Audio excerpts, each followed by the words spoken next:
Saint Gregory the Great, the dialogist, Pope of Rome.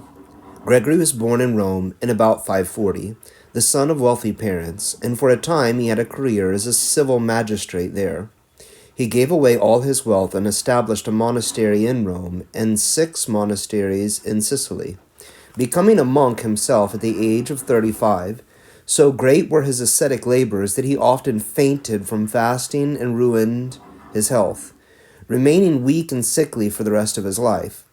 For a while he was obliged to cease from fasting altogether, even on Paschal Eve, which caused him great distress.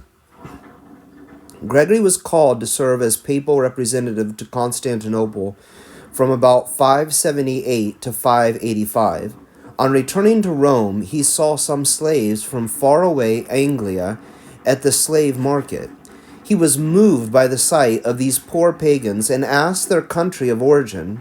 On hearing they were Angles, he replied, "Not Angles, but angels, that is, not slaves, but souls." He determined that he would one day send missionaries to Anglia in Britain to convert these souls to Christ, which he later did, sending St. Augustine of Canterbury and 40 monks.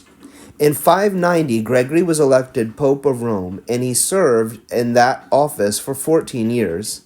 It was a time of war and great upheaval from the invading barbarian tribes, and he labored much to help victims of war and famine and to ransom prisoners.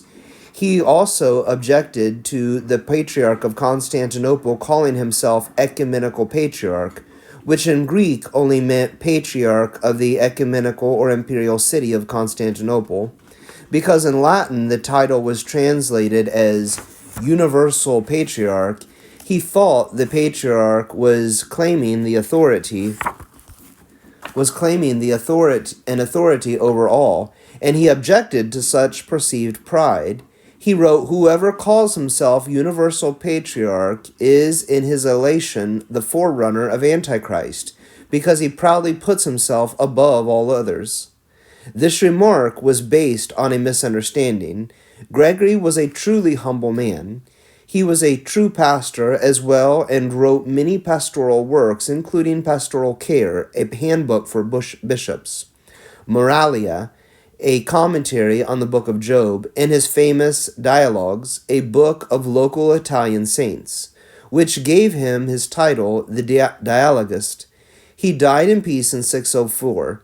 The title he used to describe himself was later used by all his successors, servant of the servants of God.